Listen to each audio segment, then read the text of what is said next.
Hello, hello, bonjour l'Afrique, bonjour le monde. Bienvenue à cette autre séquence consacrée aux minutes de Daisy. Je le dirai très souvent que c'est désormais un rendez-vous, le rendez-vous effectivement de toutes les analystes en version tout simplement short de l'actualité africaine et bien évidemment parfois au-delà de nos frontières. La bonne charité, commençons par soi-même. C'est pourquoi nous nous attelons chaque jour depuis le lancement justement de ce projet panafricain de traiter des sujets ou encore traiter de l'actualité qui touche directement le continent. Et pour aujourd'hui, nous allons parler de cette affaire de 9 Chinois tués du côté bien sûr de la République centrafricaine. 9 Chinois tués dans le pays du Sangokuan. 9 Chinois tués au moment où les deux vieilles amies qui ont décidé de partiser avec la République centrafricaine sont ensemble. Je fais référence là au président chinois Xi Jinping qui a donc achevé ce mercredi 3 jours de visite d'amitié et de travail chez son homologue, chez son ami Vladimir Poutine. Et c'est à ce moment-là, le 19 mars, le jour où il entame sa visite de travail et d'amitié en Russie, que 9 Chinois sont assassinés du côté de la République centrafricaine, dans un gisement minier. C'est une coïncidence? Vous ne trouvez pas? Anyway, là, pas de problème. Ce qui se passe, c'est que après l'annonce et la découverte des corps,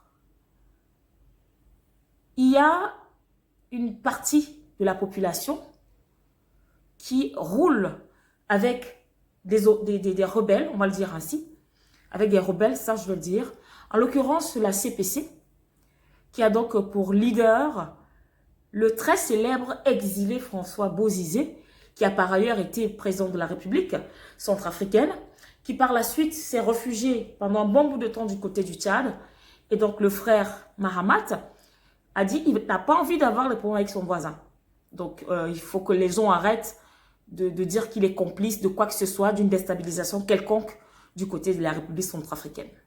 Alors qu'il s'est référé à ses aînés, il a dit vraiment, je veux aider, mais pas le genre d'aide-là. Je crois que j'ai déjà assez fait. Qu'il trouve un autre pays d'accueil. Dieu merci, il y a le président Embalo, par ailleurs président en exercice de la CEDEAO, qui lui, dans son mandat, a pour objectif de réunir tous les fils d'Afrique. Il a dit c'est un fils qui se retrouve sans abri, sans domicile fixe. Qu'est-ce qu'on fait de lui? Il a dit viens chez moi, tu t'assois là et tu la fermes. Mais il se trouve que Bozizé ne s'est pas assis pour la fermer. Il s'est assis pour continuer à mettre sur pied les plans tissés par ceux qui le soutiennent. Et qui sont ces personnes qui le soutiennent? Il va de soi que ce soit l'ancienne puissance coloniale. Parmi ceux qui le soutiennent, il y a l'ancienne puissance coloniale qui n'est autre que le pays tricolore. Qui, justement, ce combat est de bonne guerre, on peut le dire ainsi.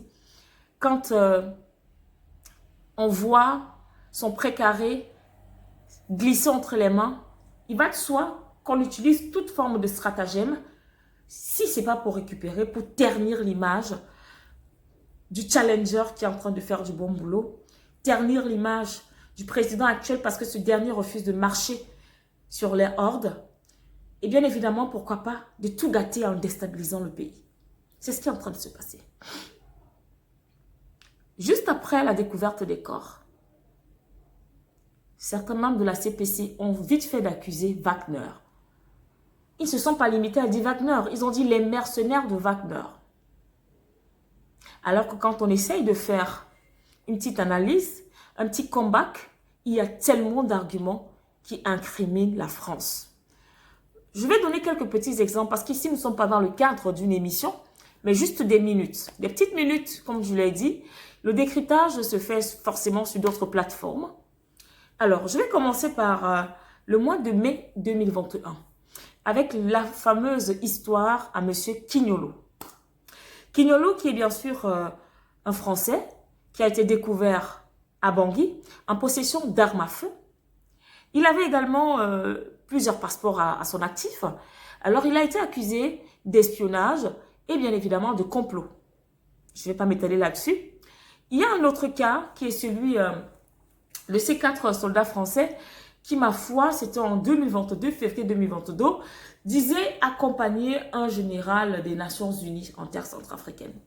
Mais après enquête, il s'est avéré qu'en fait, derrière la sécurité rapprochée de ce général, il y avait un plan de déstabilisation de la RCA. Nous passons. Dernier cas en date, c'est le 10 janvier 2023.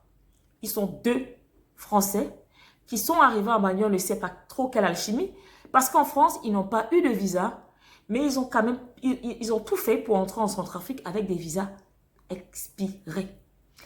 Dieu merci, à l'aéroport, c'est pas passé. Ils ont été arrêtés, puis détenus pendant quelques temps. Et donc, comme le président Touadéra, c'est un homme de paix, ils n'ont rien fait de mal, mais on a quand même vu les intentions. Il a demandé qu'on leur redonne leur liberté.